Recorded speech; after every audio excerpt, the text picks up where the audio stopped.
Fala galera, tudo bem com vocês? É um enorme prazer estar aqui para trabalhar a Lei Geral de Proteção de Dados. Pois bem, se você nunca ouviu falar desse tema, seja bem-vindo à nossa aula. É um assunto que está caindo cada vez mais em concursos públicos, tem tudo a ver com os seus direitos fundamentais, então é um assunto muito interessante. Então já pegue o seu caderno, a sua caneta, para justamente você anotar muitas e muitas coisas. Para quem não me conhece, então aqui eu já vou fazer uma apresentação.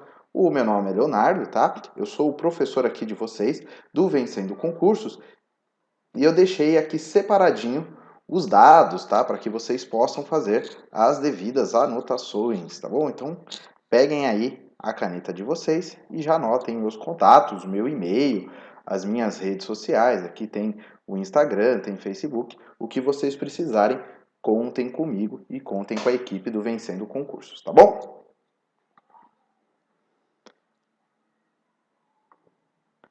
Aqui eu vou deixar para vocês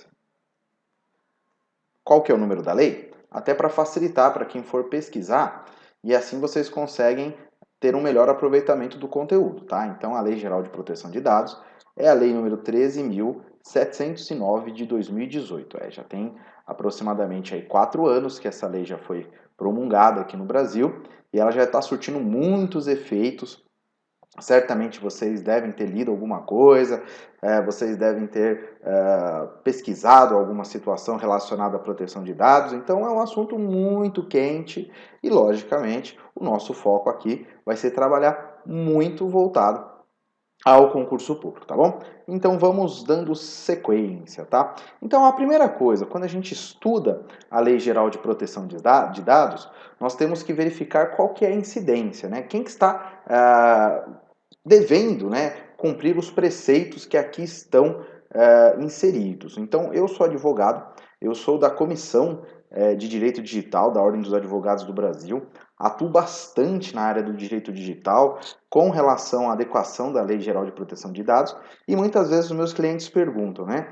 Eu estou sujeito à Lei Geral de Proteção de Dados? Eu tenho um pequeno comércio, eu tenho um supermercado, eu tenho uma farmácia pequenininha aqui no bairro, eu vendo alguns produtos só pela internet, eu vendo algumas trufas, eu faço bolo, eu tenho uma pequena confecção. Então, às vezes, as pessoas me perguntam, né, se elas estão restritas aí a observarem a Lei Geral de Proteção de Dados. Então, vamos verificar quem é que deve cumprir os preceitos da lei que nós iremos estudar. Então, essa lei dispõe a respeito dos dados pessoais, tá? Então, isso é importante. O que é protegido é dado pessoal. Então, quando a gente fala de dado pessoal, nós estamos referindo às pessoas físicas, né? Então, não há uma proteção por conta dessa lei de dados de pessoas jurídicas, né? Então, são dados pessoais das pessoas físicas, né? Então, vamos lá. Inclusive nos meios digitais, então percebam o seguinte, essa proteção, ela é feita, seja o meio que produziu esse dado, um meio físico, né? Então pode ser de repente uma ficha, né? Que você fez uma anotação de uma relação de clientes, uma empresa, né? Uma portaria de um condomínio que tem um controle de entrada e saída de pessoas e ali anota, né? Qual o seu nome? Leonardo Gutierrez. Qual o seu RG? Tal. Qual o seu CPF? Eu fiz esses dias num condomínio. Tudo bem que o acesso era por meio de carro, né? Mas ali foi me exigida CNH, né? Eles queriam saber se eu tinha CNH. Eles vão anotar o número da CNH, será que pode esse tipo de procedimento, né? Então eles anotam, às vezes num sistema, no computador, ou às vezes num sistema de ficha. Então o que a lei está dizendo? Que é a proteção de dados, inclusive nos meios digitais. Então sejam os meios físicos, mas também, logicamente, os meios digitais por pessoa natural, então, ou seja, quem que está recebendo esse dado? É uma pessoa natural, né, uma pessoa física ou pessoa jurídica. Seja essa pessoa jurídica de direito público ou de direito privado. Então, aqui o que o legislador fez? Ele definiu, né, eu vou explicar para vocês lá na frente, o que é dado pessoal, e logicamente eu já estou adiantando que dado pessoal é de pessoa física, e quem é que está recebendo esse dado, né? Quem é que está fazendo o tratamento, que eu vou também ensinar para vocês o que se refere tratamento. Então, quem está fazendo o tratamento, ou seja, quem está recebendo, pode ser uma pessoa física, pode ser uma pessoa jurídica. pode ser uma pessoa jurídica de direito público, bem como de direito privado. Então, também os entes públicos devem respeitar a Lei Geral de Proteção de Dados. Olha que interessante, pessoal. Então, às vezes, algumas pessoas físicas também estão sujeitas à lei geral. Vou explicar como é que funciona, é claro, mas elas estão sujeitas. Ah, eu tenho uma pequena empresa. Pronto, você é pessoa jurídica, você também tem que respeitar a Lei Geral de Proteção de Dados, né? Aí vamos verificar qual que é o objetivo dessa lei, né? Com o objetivo de proteger os direitos fundamentais de liberdade e de privacidade e o livre desenvolvimento da personalidade da pessoa natural, né? Então verifiquem que o foco dessa lei é a proteção de dados, sim, mas da pessoa natural, ou seja, a pessoa física, tá bom? Então, o que eu tenho que ter anotado, professor? A primeira coisa, alguns pontos importantes, né? Então, de quem tem a proteção? Qual que é o dado que goza de proteção? Então, é o dado de pessoa física. Quem é que está sujeito à lei? Pessoa física e pessoa jurídica, seja ela de direito público ou de direito privado, tá certo? Então é isso. Continuando, agora quais são os fundamentos, né? O que fundamenta a criação dessa lei? Qual que é a base para que ela exista, né? Então é respeito à sua privacidade. Então vejam, pessoal, como que nós vivemos hoje na era da informação, a todo momento a nossa privacidade ela é invadida. Então seja você nas redes sociais, mas é uma escolha sua, né? Então eu optei em ter um Instagram e no Instagram eu posto fotos. Às vezes as pessoas postam fotos aleatórias, às vezes a pessoa posta foto profissional e às vezes a pessoa posta foto até inclusive da sua rotina diária, né? Então, mas isso é uma exposição que cabe à sua escolha. O que não pode é você ter a sua privacidade violada por qualquer pessoa que seja, sem que haja um respaldo na lei que nós estamos estudando, né? Então, o que fundamenta essa lei é respeitar a privacidade das pessoas. A autodeterminação informativa, tá certo? A liberdade de expressão, de informação, de comunicação e de opinião. Então, ou seja, a lei ela não é só para proibir tudo. Então, muitas vezes um cliente me procura e ele fala: então eu estou preocupado porque essa lei me proíbe. Na verdade, não é que a lei proíbe, ela cria um regramento. Então, ela faz um controle desses fluxos de informações, do que pode e do que não pode ser feito, para proteger a todos, né? Então, o objetivo não é simplesmente só proibir, né? Mas ela visa, para que você tenha liberdade de expressão, é importante também que se haja responsabilidade, né? Ninguém pode usar da sua liberdade para ferir a liberdade alheia, não é verdade? Então, eu não posso, no meu direito de liberdade, ficar ouvindo música num volume ensurdecedor por madrugada fora, porque aí eu vou atrapalhar quem? Os meus vizinhos, né? Então é uma questão de equilíbrio dessas relações. Então, aqui a gente sempre aprende, né? O seu direito termina quando começa o do outro. Então vamos lá, continuando. A inviolabilidade da intimidade, da honra e da imagem é o que fundamenta essa lei. O desenvolvimento econômico e tecnológico e a inovação. Tá? Então, o que acontece, pessoal? Muitas vezes, algumas pessoas não entendem o porquê que quando ela faz um cadastro num joguinho, e é muito comum nas redes sociais, alguns jogos viralizarem, né? Tipo aquele que você envelhece. Como é que eu ficaria se eu fosse um bebê? Como é que eu seria se eu fosse uma mulher? Como é que eu seria se eu fosse um homem? Como é que eu seria se eu tivesse tal cabelo, tal bigode, né? Então você vai lá e faz um termo de aceitação para utilizar um determinado aplicativo ou site. E ali eles já estão coletando alguns dados. E às vezes você sabe, você fala, não, tudo bem, não tem problema. Eles estão tendo acesso à minha câmera, eles estão tendo acesso aos meus contatos, eles estão tendo acesso à minha localização. Eu não me importo com nada disso, porque para mim o que vale é a diversão. E outras pessoas já não, vão falar, pô, peraí, eu tô entrando num aplicativo do qual eles querem que eu tire uma foto para fazer uma análise dessa foto e eles querem ter acesso à minha localização. O que a minha localização tem a ver com a foto? Então, certamente eles estão vendendo esse dado. E aí algumas pessoas pensam, mas isso muda o quê? Poxa, o seu dado hoje é um ativo mega valioso, né? Então as empresas usam esse ativo como uma troca muito gigante, a ponto de oferecer um serviço gratuito, né, de fazer um tratamento de uma foto em troca desse dado. Só para você perceber o quão valioso é, porque não precisa nem cobrar pelo aplicativo, porque o seu dado vai cobrir essa utilização, esse desenvolvimento que teve do site. Então, os dados, eles fazem parte de ativos muito importantes das empresas. E o seu principal ativo, né? Sendo que nós estamos falando da sua liberdade, da sua privacidade. Então, portanto, nesse caso, uma política de dados bem gerida, não só pelo poder público, mas pela iniciativa privada, consequentemente, nós vamos ter um desenvolvimento tecnológico e uma inovação, mas de uma maneira sustentável, né? Continuando, a livre iniciativa, a livre concorrência e a defesa do consumidor. Então, o que acontece? Esses aspectos aqui, certamente, se vocês já estudaram direito constitucional no aspecto econômico, lá nós temos esses princípios, né? Da livre iniciativa. Então, é claro que o Estado ele tem uma ideia de intervir menos na iniciativa privada, ou seja, você tem a liberdade, se você quiser desenvolver uma atividade econômica, o Estado ele regra essas atividades, mas ele não pode proibir, ele não pode falar, você não pode ter aí um comércio de varejista, um comércio atacadista. Ele não pode proibir. O que ele faz, ele cria uma série de regras que às vezes dificultam, mas você tem a livre iniciativa.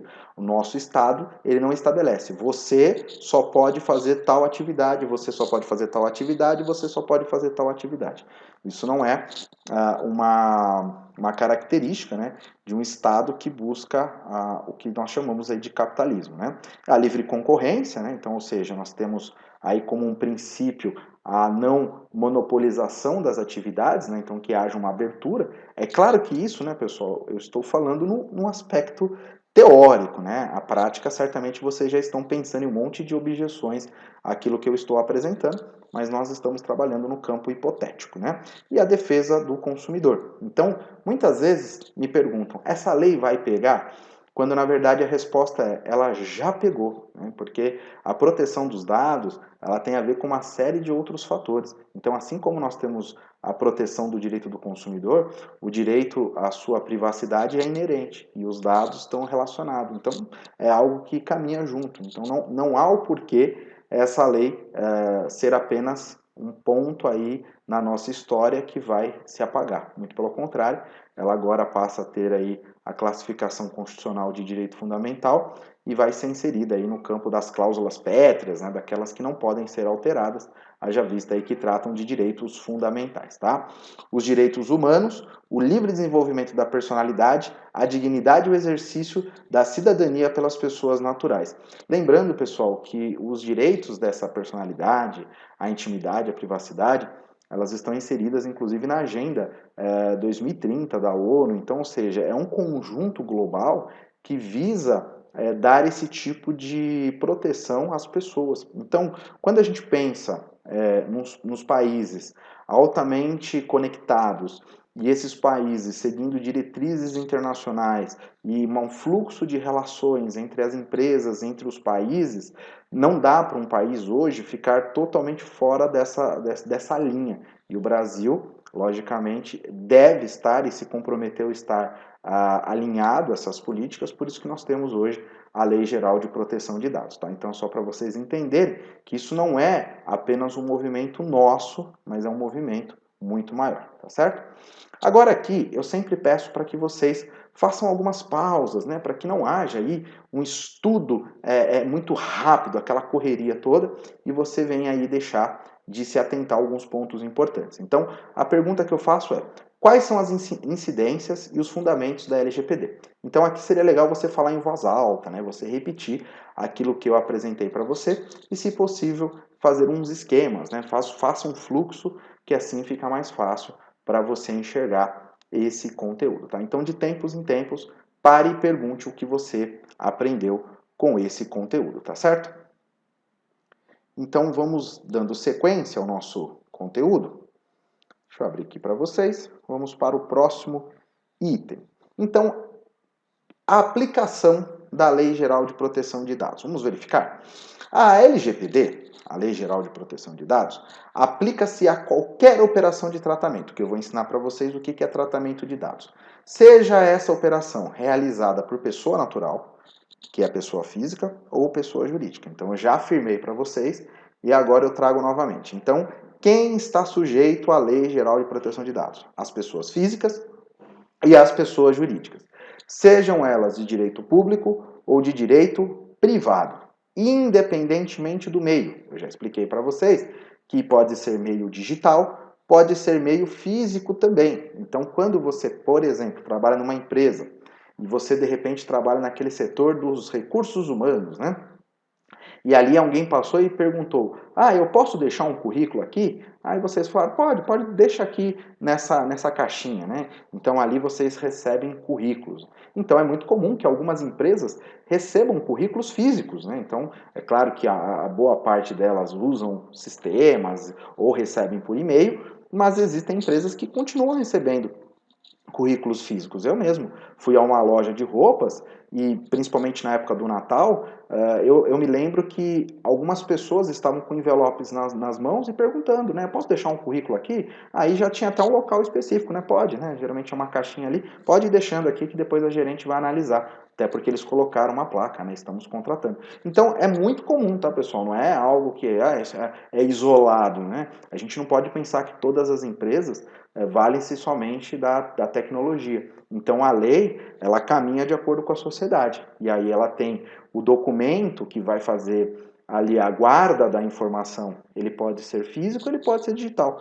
Ou qualquer outro formato, né? Que exista. Então, não tem diferença, né? E também, olha que legal, pessoal, também não importa o país, né, do país de sua sede ou do país onde estejam localizados os dados, né? Então isso também não é relevante. Eu vou explicar para vocês que, logicamente, tem alguns regramentos com relação a esse tema, mas mesmo que essa situação se dê fora do Brasil, pode ser que a lei tenha incidência. Eu vou explicar para vocês como é que funciona, tá? Então essa é a aplicação da Lei de Proteção de Dados. Percebam que é uma aplicação bem ampla, né? Os únicos dados, então, que não estão protegidos são os dados da pessoa jurídica, mas eu sempre ressalto para os meus clientes, para aqueles que estudam comigo nas minhas palestras, os meus alunos, o seguinte: as pessoas jurídicas, elas não têm a proteção direta da lei, né, da Lei Geral de Proteção de Dados. Elas têm proteções constitucionais, proteções do direito civil, enfim, outras proteções, mas a gente nunca pode esquecer que por detrás de uma pessoa jurídica existem sócios que são pessoas físicas, né? Então esses dados também são protegidos. Então é algo que precisa ter muito cuidado, uma sensibilidade muito grande nessa questão, tá bom? Então, dando sequência, a questão é: quais são os requisitos para a aplicação da Lei Geral de Proteção de Dados, tá? Que foi o que eu comentei com vocês anteriormente. Se o dado, no âmbito do estrangeiro, como é que fica essa relação? Então, eu vou mostrar agora para vocês. O que faz com que essa lei tenha incidência? A operação de tratamento seja realizada no território nacional. Essa é a análise mais básica que a gente pode fazer. Então, eu estou no Brasil, fui a uma empresa, essa empresa pediu os meus dados, então ali há uma relação de proteção. Como é que funciona? Então é a relação mais básica que eu tenho. Eu entrei num site para fazer um cadastro, para obter um desconto, para fazer um pedido, para fazer uma compra. Ali também há uma questão de proteção de dados. Ok? Então fica muito mais fácil visualizar esse primeiro item. Vamos ver o segundo? A atividade de tratamento tenha por objetivo a oferta ou fornecimento de bens ou serviços, ou o tratamento de dados de indivíduos localizados no território nacional. Ok, básico também. Agora aqui, ó, olha que interessante. Os dados pessoais objeto do tratamento tenham sido coletados no território nacional. Então, eu às vezes coletei o dado aqui no território nacional e muitas vezes eu posso abrigar também esse servidor fora. Então, seria até uma situação de tentar burlar, né? Então, é muito comum vocês verificarem que existem na internet sites que são estrangeiros.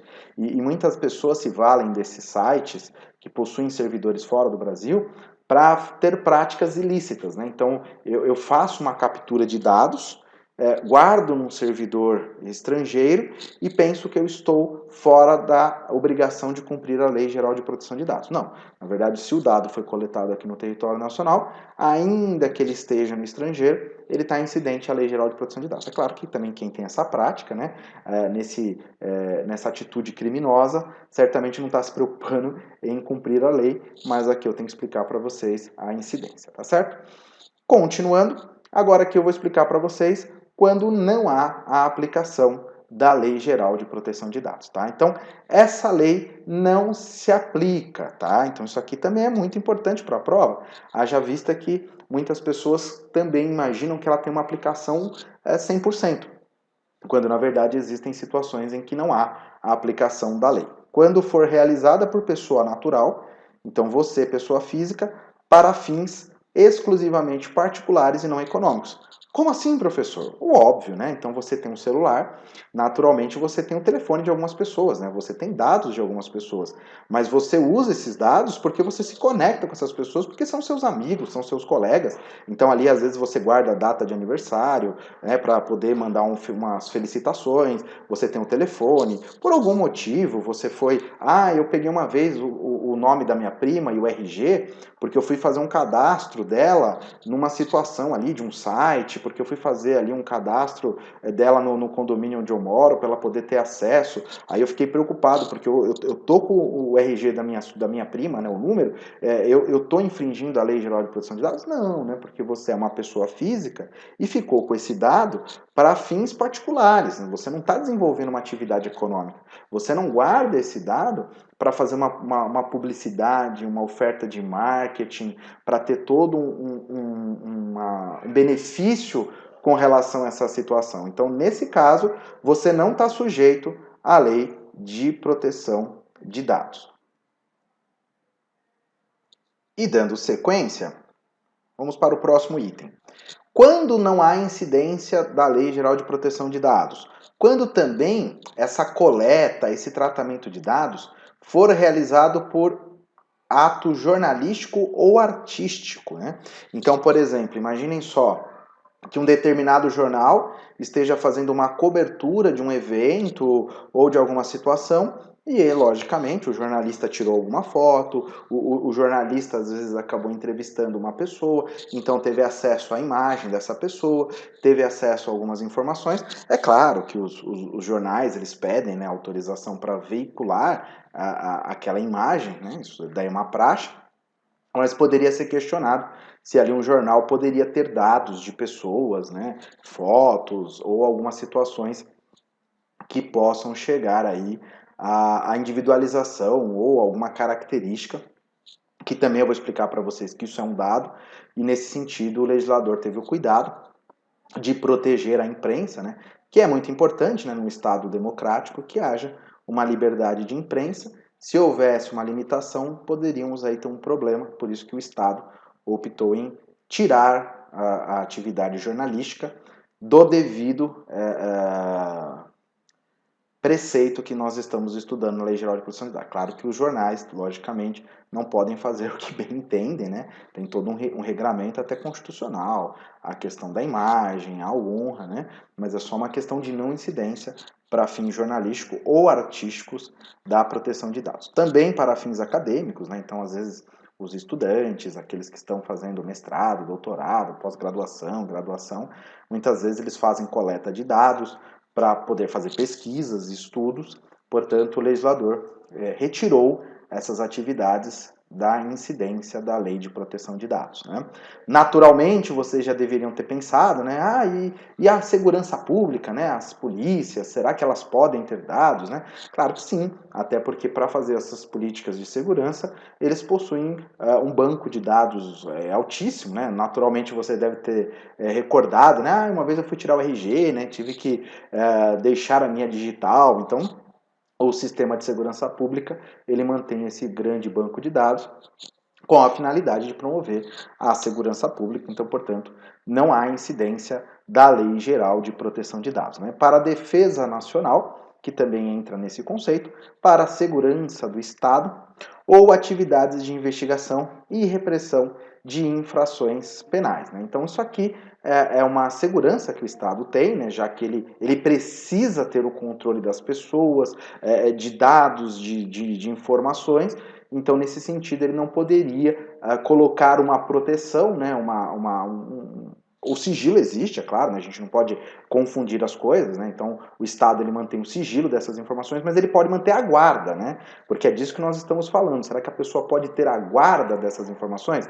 Então, aqui nós estamos verificando que sim, porque a lei está dizendo que ela não se aplica para essas atividades. Não quer dizer que o Estado possa divulgar como bem ele entende, é justamente para que ele possa manter as suas políticas conforme aqui estão estabelecidas, né? Então, política de segurança pública, de defesa nacional, de segurança do Estado, ou atividades de investigação ou de repreensão de infrações penais, tá certo? Então, aqui, esse primeiro bloco que nós estamos trabalhando, ele trouxe para vocês pontos importantes, né, para que você pudesse entender a definição dessa lei, aonde há incidência dessa lei, a quem se destina, né, quem está sujeito a essa lei, e assim nós vamos verificar no próximo bloco quais são as outras definições. Então eu vou definir para vocês o que é um dado pessoal, o que é um dado sensível, o que é um operador, o que é um controlador, quais são os agentes de tratamento,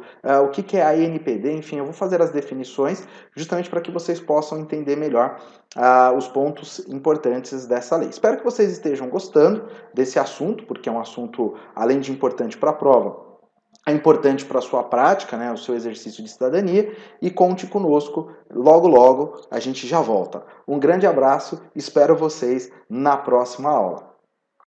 Você acaba de assistir a uma aula, uma parte das muitas aulas que nós temos aqui no nosso curso preparatório Gabaritando Universidade Federal do Espírito Santo para o cargo de assistente em administração.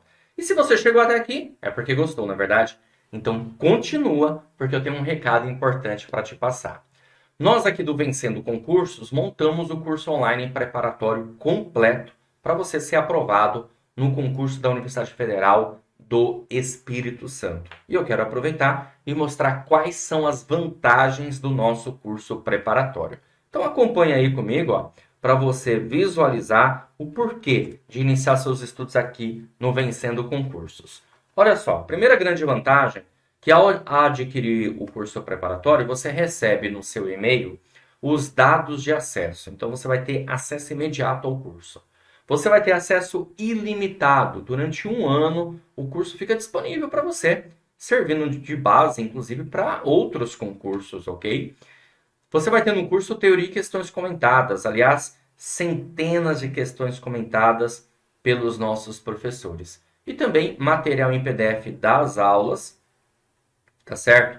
Para ser um material de apoio, complemento para você. Então, nós transformamos os slides dos professores em material em PDF, tá certo? Bom, valor de lançamento do curso preparatório de R$ 697 por apenas R$ 297 ou 12 vezes de R$ 29,65. Olha que maravilha, gente. Agora me diz, o que você adquire com R$ 29,65, hein? Hoje em dia você não compra nenhum lanche, nenhuma pizza. Então, se você economizar um pouco, você adquire o curso preparatório, que vai fazer toda a diferença e mudar a sua vida, porque você vai ter um curso organizado, com as matérias necessárias para a sua aprovação, tá certo? E aí eu pergunto, né? Quanto vale a sua aprovação? Quanto vale você ter estabilidade, bom salário? Então pensa nisso, que você vai chegar à conclusão que vale muito a pena adquirir o curso preparatório, ter tudo muito bem organizado numa plataforma, com materiais, aulas em vídeo, né, que é o nosso grande forte, tá bom? Bom, como que você vai fazer para adquirir o curso? É o seguinte, abaixo do vídeo, na barra de descrição ou na barra de comentários, vai ter um link. Você vai clicar nesse link e vai ser redirecionado à página do curso.